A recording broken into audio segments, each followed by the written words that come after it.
Pemirsa, Menteri Koordinator Politik dan Keamanan Jamari Chaniago buka suara tentang isu Indonesia bakal mengalami huru-hara politik jelang perayaan kemerdekaan ke-81. Menko Polhukam mengundang Panglima TNI, Kapolri, Jaksa Agung, dan Kepala Badan Intelijen Negara (BIN) di kantornya Rabu siang. Selanjutnya Menko Polhukam membantah isu huru-hara politik yang belakangan ramai dibicarakan khususnya di media sosial. Keamanan di seluruh wilayah Indonesia itu dalam keadaan aman.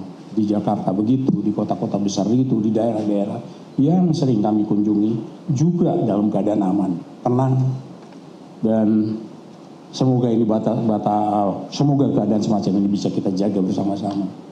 Bahkan kadang saya juga berjalan bersama istri saya melihat ke pasar tradisional juga aman-aman saja. Pergi ke mall juga aman-aman saja, bahkan tetap masih banyak. Mencari tempat parkir saja di mall sudah sangat sulit. Kalau kita agak terlambat berputar-putar kita mencari tempat parkir. Artinya mobilitas penduduk bisa masih berjalan. Keinginan masyarakat kita juga untuk menghibur dirinya, untuk melihat situasinya juga sangat membanggakan kita semua. Sekali lagi kami mengatakan bahwa pemerintah, sekali lagi kami tetap menjaga komitmen itu. Tapi juga kami berharap semuanya, mari kita jaga. Jangan memasukkan konten-konten tertentu yang menyebabkan kekhawatiran masyarakat semakin tinggi. Kekhawatirannya menjadi rasa ketakutan. Rasanya tidak layak itu dilakukan. Saya mengajak kepada semuanya, hentikan tindakan-tindakan yang semacam itu, yang sangat merugikan kehidupan bangsa ke depan, sangat merugikan kehidupan keseharian masyarakat kita. Mari kita jaga. Pemirsa, belakangan embusan angin politik membawa kabar burung yang pekat, isu huru-hara, polarisasi ekstrim, hingga spekulasi keretakan di tubuh kekuasaan. Publik kemudian bertanya apakah ini peringatan dini yang nyata atau sekedar orkestrasi elit untuk melanggengkan kepentingan. Pemerintah bersikeras situasi aman terkendali, namun di bawah permukaan kasak kusuk tak kunjung padam. Kita akan bahas bersama para narasumber yang sudah tersambung melalui Zoom pada sore hari ini. Ada Direktur Eksekutif Parameter Indonesia Adi Prayitno dan juga juru bicara Partai Gerindra Sugiat Santoso. Selamat malam Pak Sugiat, selamat malam Mas Adi. Selamat malam. Bang Sugiat, selamat malam. Saya ke Mas Adi terlebih dahulu. Pernyataan pers hari ini ada Menko Polhukam didampingi Kepala BIN, Kapolri, Panglima TNI, dan Jaksa Agung. Ini menenangkan atau justru bikin masyarakat bingung, Mas Adi? Ya, saya kira ini menjadi satu ketegasan dari sikap politik pemerintah yang hari ini kita dengarkan dari Menko Polhukam, kemudian Panglima TNI, kemudian Kepala BIN, kemudian Kejaksaan, Kapolri gitu ya, menegaskan bahwa isu-isu yang berkembang belakangan ini itu tidak benar dan tidak bisa divalidasi. Bagi saya ini adalah sesuatu yang positif dan sangat layak untuk diapresiasi, Mbak, karena untuk mengamputasi isu-isu yang berhembus kencang, khususnya di media sosial, bahwa di bulan Agustus ini ada potensi akan ada aksi demonstrasi yang mengarah kepada gejolak dan instabilitas secara politik. Dan syukurnya beberapa waktu yang lalu Polda Metro Jaya sudah menangkap gitu ya seorang wanita berinisial DM kalau tidak salah yang mengunggah, dan itu isi konten yang sifatnya provokatif dan dikhawatirkan justru akan menimbulkan sifatnya yang bisa saja mengarah kepada hal-hal yang sifatnya instabilitas. Bagi saya pernyataan Menko Polhukam hari ini clear dan jelas bahwa Indonesia hari ini aman-aman saja, Indonesia sudah sangat kondusif.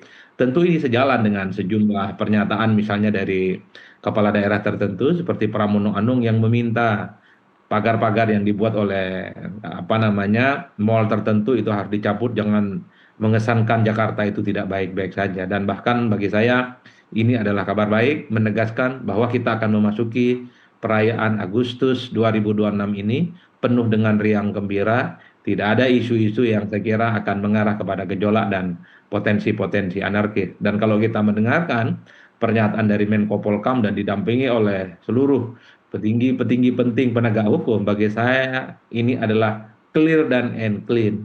Indonesia saat ini aman dan kondusif. Ini memberikan satu kenyataan bahwa ya, semua isu-isu yang berhembus belakangan ini tidak lebih dan tak bukan hanya sekedar rumor, isu, hoax, dan tidak bisa dipertanggungjawabkan. Bagi saya ini kabar baik dan tak ada lagi narasi-narasi yang ke depan itu yang seakan-akan Indonesia di bulan Agustus ini tidak baik-baik saja. Baik, Mas Adi, tapi kalau kemudian Menko Polkam, Kepala BIN, Kapolri, Panglima, dan Jaksa Agung sampai harus menggelar konferensi pers, apakah ini memang artinya ada sesuatu yang tidak baik-baik saja di masyarakat? Meskipun sudah dibantah, meskipun sudah dikatakan hoax, meskipun sudah ada yang ditangkap, kita mungkin harus lebih menunggu lagi seperti apa sebenarnya DM yang ditangkap perempuan asal Ciamis di Jawa Barat yang diduga mengunggah konten berisi hoax demo Agustus mendatang ini. Tetapi apa yang Anda tangkap dari suasana yang sebenarnya ada di masyarakat kita hari ini? Saya kira bagi saya dua hal. Pertama, ini adalah sebagai upaya untuk melakukan amputasi supaya isu-isu yang berhembus khususnya di media sosial bahwa di bulan Agustus akan ada gonjang-ganjing, potensi anarki, itu tidak benar dan tidak valid. Maka yang paling dipercaya dalam konteks ini adalah secara ofisial yang dianggap mewakili pemerintah. Dalam hal ini disampaikan oleh Menko hari ini dan didampingi oleh petinggi-petinggi penting penegak hukum loh Mbak. Di situ ada Kabin, kemudian ada Kapolri, kemudian Panglima TNI, ada Kejaksaan. Apalagi bagi saya ini clear untuk memberikan satu pesan supaya tidak ada perasaan-perasaan was-was, perasaan-perasaan cemas, perasaan-perasaan takut di bulan Agustus yang ini adalah hari kemerdekaan Indonesia. Sehingga bagi saya untung ini momen yang cukup pas untuk memberikan klarifikasi dan penegasan Indonesia aman dan Indonesia damai. Nah yang kedua bagi saya ke depan, kalau memang di media sosial ada orang yang kemudian bicara tentang narasi-narasi di bulan Agustus akan ada demo, kemudian potensi-potensi yang anarki ataupun huru-hara, saya kira perlu juga itu dipanggil oleh penegak hukum, dimintai klarifikasinya dari mana info-info yang semacam itu. Ini tentu untuk memberikan validasi semua apa yang disampaikan di media sosial itu jangan didasarkan atas praduga-praduga yang tidak jelas, hanya didasarkan atas asumsi-asumsi yang tidak jelas, atau hanya didasarkan pada prasangka-prasangka yang tidak bisa dipertanggungjawabkan. Karena kalau kita mau jujur di media sosial, kan banyak sekali orang yang speak up, dapat info lah, inilah, itulah, bahwa di bulan Agustus ada potensi demo panjang kali lebar itu. Mintailah penjelasan dari orang-orang yang seperti itu, infonya dari mana? Saya aja tidak pernah dengar Mbak, bahwa di bulan Agustus ini akan ada demo misalnya, akan ada tindakan-tindakan yang mengarah kepada anarki, tidak pernah dengar. Kok tiba-tiba ada orang di media sosial berani bicara semacam itu. Bagi saya ini penting untuk menelusuri apa sebenarnya yang menyebabkan sejumlah pihak misalnya di media sosial berani speak up soal potensi di bulan Agustus. Termasuk juga mal-mal yang kemudian memagari gitu ya, malnya dengan tingginya cukup luar biasa itu, tanyalah sesuatu yang apa yang mereka dengar terkait dengan di bulan Agustus itu. Apakah betul ada kecemasan? Apakah betul akan ada instabilitas dan semacamnya? Hanya dengan cara itulah kemudian aparat-aparat penegak hukum kita mampu melakukan mitigasi. Semoga di bulan Agustus ini ya baik-baik saja. Dan kemudian kalaupun toh ada potensi yang mengarah kepada hal-hal yang tindakan anarki, kan bisa ditanggulangi dan bisa diantisipasi sejak dini. Hanya dengan cara itulah kemudian kita akan memasuki bulan Agustus di 2026 ini dengan cara damai, dengan cara kondusif, dan tentu saja kita ingin happy Mbak, memperingati hari kemerdekaan Indonesia ini. Oke, baik. Saya ke Pak Sugiyat. Pak Sugiyat, ini saya mungkin harus bertanya melalui Pak Sugiyat, apa reaksi Presiden Prabowo terhadap isu demo di Agustus ini? Ya, saya pikir prinsipnya sepakat dengan apa yang disampaikan oleh Mas Adi Prayitno tadi, bahwa bagi kami Partai Gerindra, konferensi pers hari ini itu menegaskan dan sekali lagi meneguhkan kembali bahwa pemimpin-pemimpin kita, khususnya kepala institusi yang bertanggung jawab terhadap penegakan hukum, terhadap keamanan seperti TNI, Kapolri, Kepala BIN, dan Jaksa Agung itu solid, bersatu dan kompak kan. Itu sekali lagi menegaskan kepada kita bahwa mereka akan menjaga keamanan Republik ini dengan langkah-langkah yang cepat dan langkah-langkah yang tegas. Ya prinsipnya kami Gerindra mengapresiasi langkah cepat dari Menko Polkam bersama Panglima TNI, Kapolri, dan Kepala BIN serta Jaksa Agung untuk memberikan kepastian informasi kepada masyarakat terkait dengan isu-isu hoax yang beredar. Bahwa ada isu-isu hoax Agustus tahun ini akan kembali mengulang Agustus tahun lalu itu ternyata tidak benar dan kondisi stabilitas nasional kita itu aman dan terkendali. Tapi saya pikir pesan bahwa pemimpin-pemimpin kita itu solid, kompak itu tidak cukup karena memang tanggung jawab untuk menjaga stabilitas nasional kita bukan hanya terletak pada elit. Pesan yang disampaikan oleh Menko Polhukam, oleh pemerintah kita itu kembali mengajak masyarakat bahwa ayo kita jaga Indonesia ini bersama-sama, bahwa keamanan itu bukan hanya tanggung jawab Kapolri, bukan hanya tanggung jawab TNI, bukan hanya tanggung jawab BIN, bukan hanya tanggung jawab Kejaksaan Agung, tapi tanggung jawab segenap rakyat Indonesia. Oleh karena itu, pesan yang ditangkap oleh kita sebagai rakyat, Menko Polhukam menjelaskan, ayo rakyat hindari provokasi, hindari hoak, jaga persatuan dan kesatuan demi stabilitas nasional kita dan demi suksesnya pembangunan di bawah pemerintahan Prabowo Subianto. Saya pikir itu. Oke, Pak Sugiat, dengan kondisi masyarakat yang saat ini, kalau Anda menangkapnya, statement seperti itu sudah cukupkah ditangkap oleh masyarakat? Percayakah masyarakat dengan pernyataan hari ini? Pesan yang pertama ingin disampaikan dari konferensi pers hari ini itu adalah pesan kepada kelompok-kelompok atau golongan-golongan yang ingin berusaha memperkeruh suasana. Bahwa siapapun mereka akan salah kaprah, mereka akan katakanlah tidak akan tercapai target-target mereka untuk memprovokasi rakyat Indonesia terkait dengan katakanlah memperkeruh suasana. Karena apa? Karena memang kan pertama sebelum ada isu, ada demo, bahkan beberapa waktu belakangan ini kan sudah banyak sekali hoak-hoak yang beredar di media sosial bahwa ada demo besar, ada kerusuhan besar. Ternyata itu diproduksi dari konten-konten atau peristiwa-peristiwa yang sebetulnya setahun yang lalu dan sebagainya. Kalau elitnya sudah kompak, elitnya sudah solid, elitnya sudah katakanlah bisa bersama-sama untuk menjaga ini, saya pikir tinggal di tengah masyarakat saja. Nah, di tengah masyarakat saya pikir sebetulnya isu ini kan tidak dimakan oleh masyarakat, tidak dimakan oleh mahasiswa dan sebagainya. Makanya kan sekali lagi bahwa kepada golongan-golongan atau kelompok-kelompok yang ingin memperkeruh suasana, sekali lagi kita sampaikan kepada mereka salah kaprah. Usaha mereka pasti akan gagal total. Baik, Pak Sugiat, dari mana Anda punya keyakinan bahwa isu ini tidak dimakan oleh masyarakat? Ya itu tadi, pertama bahwa pemimpin kita, kepala-kepala institusi penegak hukum dan keamanan kita itu sudah solid. Yang kedua, saya kan ini DPR ini sedang reses, Mbak. Kita di tengah-tengah masyarakat setiap hari tidak ada isu-isu seperti itu. Tapi anehnya di media sosial ada upaya sistematis memproduksi hoak dan memprovokasi rakyat bahwa Agustus ini akan rusuh. Sementara masyarakat jauh sekali menanggapi isu-isu tersebut. Masyarakat relatif stabil, relatif aman, dan kita kan lihat langsung di lapangan. Oke. Baik, saya ingin sedikit menggambarkan seperti apa karena memang tidak semua mungkin terpapar oleh konten-konten ini. Jadi video-video, aksi-aksi demo dan sejumlah narasi kemudian beredar di sosial media dan kalau bisa saya rangkumkan beberapa kata-kata yang muncul di sosial media adalah mulai dari demo sebesar ini tidak diliput media, demo serentak di seluruh Indonesia berpotensi mengulang 98. Ada kata-kata keyword yang kemudian ditangkap oleh beberapa peneliti, kata-kata seperti muak, rezim, pemerintah zalim, negara kacau, media dibungkam. Pak Sugiat, analisa Anda ini sebenarnya terjadi organik atau ada yang mengomandoi?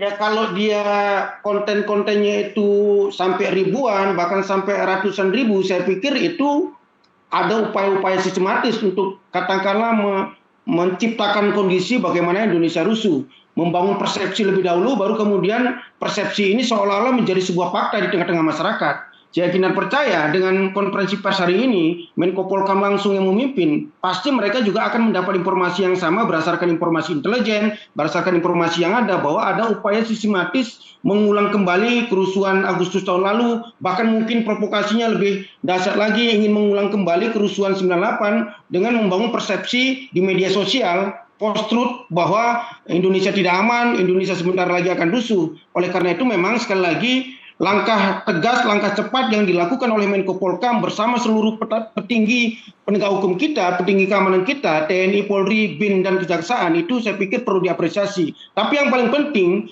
di Nusantara TV ini juga kita ingin menyampaikan kepada masyarakat, karena memang tugas menjaga keamanan itu bukan hanya tugas pemerintah, tapi tugas kita sebagai segenap masyarakat untuk menjaga keamanan di lingkungan masing-masing. Bagaimana kita menjaga jangan sampai hoak-hoak ini itu katakanlah terpapar kepada diri kita, kawan-kawan kita, dan masyarakat kita. Sehingga mereka sekali lagi akan gagal total Ini kan baru 2 tahun ya Mbak, baru 2 tahun. Tahun pertama 2 Agustus tahun lalu, bagaimana ada upaya sistematis untuk katakanlah membuat kerusuhan. Ada gedung DPR dibakar, ada rumah anggota DPR RI dijarah dan sebagainya. Ini ada upaya untuk mengulang peristiwa itu, dan sekali lagi langkah yang dilakukan oleh Menko Polhukam itu saya pikir sudah tegas dan sudah cepat dan perlu kita dukung bersama. Baik, Mas Adi, siapa yang diuntungkan dengan beredarnya informasi ini yang kemudian menimbulkan keresahan di masyarakat? Nggak ada yang diuntungkan dengan isu-isu yang berhembus tidak bisa dipertanggungjawabkan. Karena secara prinsip negara kita itu kan memang mazhabnya adalah mazhab stabilitas. Justru kita semua akan dirugikan jika muncul isu dan narasi-narasi di bulan Agustus ini akan menimbulkan satu gejolak ataupun tindakan-tindakan yang mengarah kepada anarki. Tidak ada yang kemudian bisa diuntungkan dari sebuah peristiwa huru-hara. Tidak ada yang kemudian bisa diuntungkan dalam konteks munculnya kekhawatiran dan rasa cemas di kalangan masyarakat, Mbak. Jadi bagi saya siapapun pihak-pihak tertentu yang mungkin punya niatan yang mengarah kepada tindakan itu tidak akan ada untungnya. Dan bagi saya penegasan yang disampaikan oleh Menko Polhukam yang disertai oleh petinggi-petinggi penting penegak hukum hari ini menjadi satu pesan bahwa jangan pernah main-main dengan soal isu-isu ataupun narasi-narasi yang berkaitan dengan Agustus ini akan ada potensi demonstrasi yang mengarah kepada tindakan-tindakan anarkisme. Dan bahkan secara terbuka Menko Polhukam menyebut kalau mau demo, mau protes, monggo sepanjang itu dilakukan secara terbuka dengan cara-cara demokratis sesuai dengan koridor hukum, justru itu menjadi vitamin bagi pemerintahan. Yang tidak boleh dan dilarang itu adalah jika tindakan-tindakannya itu mengarah kepada anarki, mengarah kepada tindakan-tindakan huru-hara, atau mengarah kepada tindakan-tindakan pada Agustus yang lalu, di mana ada sejumlah fasilitas-fasilitas publik, rumah pribadi, dan kemudian itu mengarah kepada hal-hal yang saya kira secara eksplisit cukup merugikan kita semua. Jadi jangan pernah ada satu keyakinan ataupun satu kesimpulan di tengah rasa kecemasan dan ketakutan itu ada sesuatu yang diuntungkan. Bagi saya justru kita semua akan rugi dengan adanya potensi-potensi yang mengarah kepada instabilitas dan gejolak itu. Oleh karena itu bagi saya peristiwa Agustus ataupun peristiwa-peristiwa yang dikaitkan dengan peristiwa 98 itu harus kita jadikan guidance bersama bahwa ya bangsa ini harus kita jaga, bangsa ini harus gotong royong, bangsa ini harus solid, dan sekecil apapun potensi-potensi yang mengarah kepada gejolak itu harus dilakukan. Bahwa ini adalah tanggung jawab negara, iya. Bahwa ini adalah tanggung jawab semua penegak hukumnya, tapi kita semua sebagai kelompok civil society dan masyarakat yang sadar dengan urusan-urusan politik, jika ada tindakan-tindakan yang mengarah kepada instabilitas, anarki, tentu harus kita antisipasi dan sebisa mungkin harus kita lawan, Mbak. Karena kan ini menyangkut ketentaman, ini menyangkut keamanan yang dimiliki oleh setiap individu. Itulah yang saya sebut. Rasa-rasanya di bulan Agustus ini, saya pun kemana-mana juga nggak ada persoalan-persoalan apapun. Dan bahkan cuma beberapa hari inilah yang kemudian muncul di media sosial, ada narasi-narasi di bulan Agustus akan terjadi tindakan-tindakan yang mengarah potensi anarki. Makanya tadi di awal saya bilang, kalau ada di media sosial, entah itu pribadi, individu-individu, influencer, ataupun pihak-pihak tertentu seperti buzzer, bicara tentang potensi Agustus mengarah kepada tindakan anarki, ya sebaiknya harus dimintai keterangannya itu, terutama oleh pihak aparat hukum, dari mana kira-kira informasi itu kok bisa disampaikan secara terbuka ke publik tanpa harus diverifikasi. Karena bagi saya, informasi tanpa verifikasi, tanpa validasi, justru akan menimbulkan kecemasan, akan menimbulkan ketidakpastian, dan akan menimbulkan rasa was-was di bulan Agustus ini. Jadi kuncinya di situ, Mbak, menurut saya, Baik. supaya clear. Baik, Mas Adi, kalau Anda sendiri secara pribadi menangkap suasana kebatinan di masyarakat Indonesia saat ini, takutkah dengan isu itu atau sebenarnya masyarakat cukup kritis dan sanksi terhadap akan ada aksi demo besar-besaran di Agustus? Masyarakat kita saya kira sudah memahami bagaimana dengan situasi politik dan kondisi saat ini. Bahwa di medsos ada satu dua yang bicara tentang potensi Agustus mengarah kepada tindakan anarki mungkin iya. Tapi overall secara mayoritas masyarakat kita baik-baik saja, Mbak. Mereka menjalani aktivitas seperti hari-hari. Anda tidak menangkap ada kekhawatiran atau ketakutan ya Mas Adi?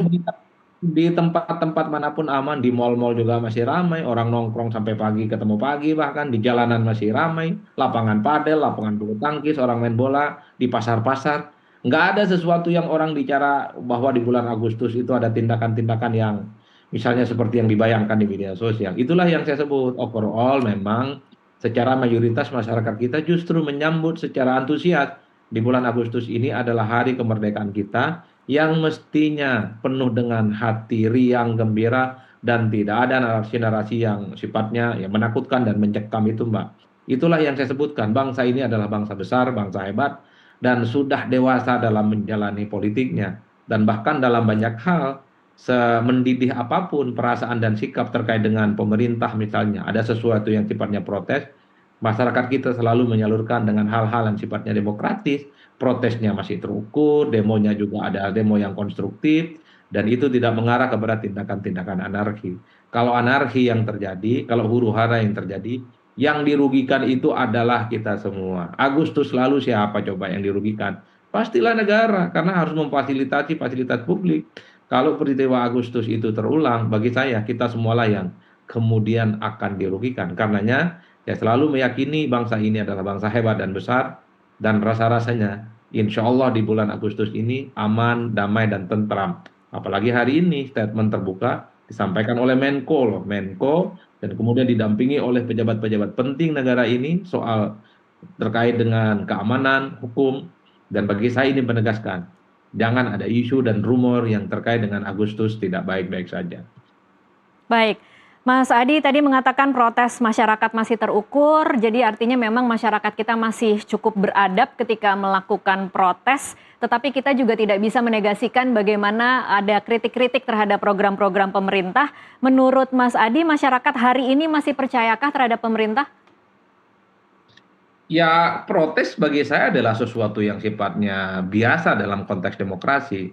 Dan tentu kita tidak bisa berharap akan ada 100% tingkat kepercayaan kepada publik ya. Tidak mungkin compang-camping kanan kiri, kekurangan, program-program prioritas dikritisi, MBG, kemudian Kopdes, sekolah rakyat, tingkat kepuasan, pasti ada yang tidak puas, Mbak.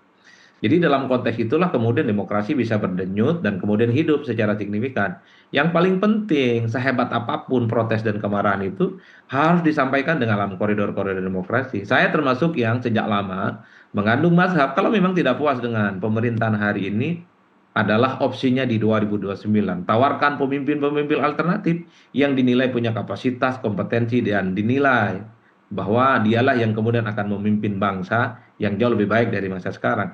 Itulah prinsip demokrasi. Dan dalam sistem presidensialisme multipartai, khususnya seperti Indonesia, jalan demokrasi itulah yang kemudian dipilih. Dan bahkan dalam sistem di mana seorang presiden dipilih secara langsung, ada satu gembok yang saya kira itu adalah tidak bisa diutak-atik.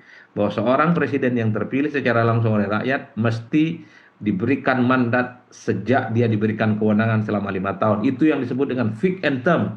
Tidak bisa disela oleh keputusan-keputusan apapun. Kalau ada pihak yang protes, kecewa, dan tidak puas, tunggu 5 tahun, baru kemudian di situ bersaing kembali. Apakah ketidakpuasannya itu akan melahirkan pemimpin yang baru, atau justru pemimpin yang dianggap memiliki tidak puas itu akan terpilih kembali sebagai pemimpin di negara kita. Itulah yang saya sebutkan. Kalau kita melihat bagaimana kecenderungan publik, ya ada juga yang protes, banyak juga yang kritik-kritik, tapi pada saat yang bersamaan kita juga tidak bisa menutup mata. Banyak pihak yang mengapresiasi dan mensupport segala isu dan kebijakan-kebijakan yang dibuat oleh pemerintahan hari ini, Mbak. Jadi bagi saya ini adalah perkara alamiah dalam demokrasi. Baik, Pak Sugiat, adakah sistem mungkin dari evaluasi dari Partai Gerindra tentang bagaimana persepsi publik terhadap pemerintahan hari ini? Ya, yang pertama kami bekerja bukan dalam konteks untuk meninggikan angka survei, tidak. Bahwa kami fokus bekerja tujuannya adalah bagaimana membangun dan mewujudkan kesejahteraan rakyat. Tidak fair juga misalnya kalau kita menilai apa hasil yang sudah didapat dari pemerintahan Pak Prabowo yang baru belum 2 tahun genap. Apalagi kalau kita lihat misalnya, kita refleksikan bagaimana hampir 2 tahun berjalan pemerintahan Pak Prabowo. Kan ini membongkar tata cara aturan-aturan yang mungkin sudah puluhan tahun yang terjadi di Indonesia. Bagaimana misalnya Pak Prabowo membangun kembali tata kelola tambang, tata kelola perkebunan, tata kelola ekspor, tata kelola BBM yang mungkin pada puluhan tahun sebelumnya itu hanya memuaskan serakanomik, memuaskan kerakusan-kerakusan oligarki. Lalu kemudian Pak Prabowo ingin menuntaskan itu, mengubah itu, dan membalikan arah untuk kesejahteraan rakyat, mengembalikan Undang-Undang Dasar 45 pasal 33. Pasti yang selama puluhan tahun itu nyaman memuaskan kerakusannya, itu pasti akan tidak nyaman dengan pemerintahan Pak Prabowo sekarang. Saya pikir kita tunggu, katakanlah 5 tahun berjalan ini, saya optimis dan sangat percaya bahwa ketika ini Pak Prabowo tetap konsisten, tetap tegas untuk katakanlah membangun ekonomi kerakyatan dengan secara tegas, kemudian menghajar habis oligarki-oligarki yang rakus selama ini mengelola tambang, mengelola perkebunan, mengelola mafia BBM, mengelola tata kelola ekspor kita, pasti nanti hasilnya akan memuaskan rakyat Indonesia dan tujuannya adalah mewujudkan kesejahteraan rakyat. Saya pikir itu. Oke, baik. Terakhir mungkin Pak Sugiat, apa yang kira-kira harus dilakukan oleh pemerintah, narasi seperti apa lagi di luar apa yang kita saksikan hari ini agar bisa membuat publik lebih tenang dan percaya pada pemerintah bahwa tidak akan terjadi apa-apa di bulan Agustus? Ya, yang pertama tadi pemerintah sudah menggaransi semua elemen penegak hukum dan penjaga keamanan kita sudah menggaransi bahwa Indonesia aman. Tapi yang paling penting kita harus paham juga bahwa ini Agustus sebetulnya harusnya bulan yang penuh riang gembira bagi rakyat Indonesia. Karena ini adalah bulan memperingati hari kemerdekaan kita. Kalau saya Mbak, selama reses ini saya lihat misalnya di tengah-tengah masyarakat itu sedang mempersiapkan bagaimana misalnya 17 Agustus nanti ada tetap perlombaan panjat pinang, tetap perlombaan katakanlah makan kerupuk. Jadi makanya bingung juga kita misalnya di media sosial ada upaya-upaya untuk memprovokasi masyarakat untuk membuat rusuh.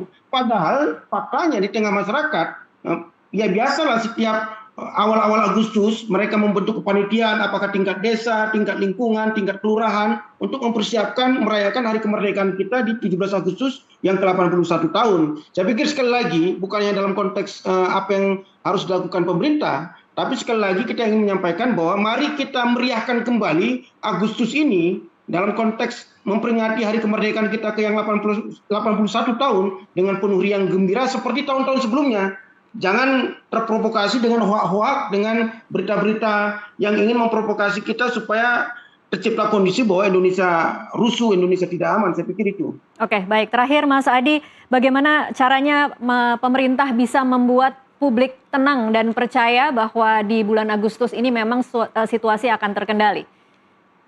Ya, saya kira pernyataan dari Menko Polkam, pernyataan-pernyataan dari para penegak hukum, salah satunya juga disampaikan oleh Polda Metro Jaya beberapa waktu yang lalu, disampaikan oleh kawan-kawan TNI, disampaikan oleh kawan-kawan kejaksaan, dipastikan di bulan Agustus ini Indonesia adalah aman, kondusif. Bagi saya itu adalah garansi bahwa di bulan Agustus 2026 ini adalah tahun yang aman, tahun yang nyaman, dan kemudian kondusif tentu saja.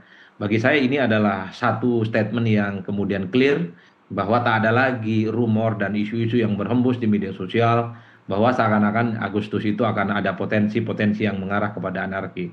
Saya termasuk yang cukup meyakini bahwa segala apapun yang lahir dari statement-statement resmi dari pemerintah, statement-statement resmi dari negara, saya termasuk yang selalu meyakini dan selalu mendoakan bahwa di bulan Agustus ini akan menjadi bulan yang penuh riang gembira, Mbak.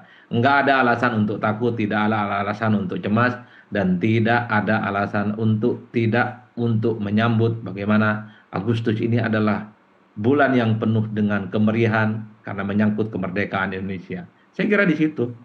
Oke, baik. Terima kasih Mas Adi Praitno, Pak Sugiat Santoso untuk waktunya bersama kami di NTV Prime. Pemirsa, politik memang panggung retorika, namun stabilitas bangsa bukanlah barang dagangan. Isu huru-hara tidak boleh menjadi komoditas untuk menakut-nakuti rakyat demi kepentingan elektoral maupun kekuasaan. Pemerintah wajib menjaga rasa aman dengan transparansi, bukan dengan represi. Sementara pengamat dan masyarakat harus tetap kritis agar alarm demokrasi tidak mati. Karena pada akhirnya jika elit politik saling sikut, rakyat jugalah yang akan terhimpit. NTV Prime akan segera kembali usai jeda.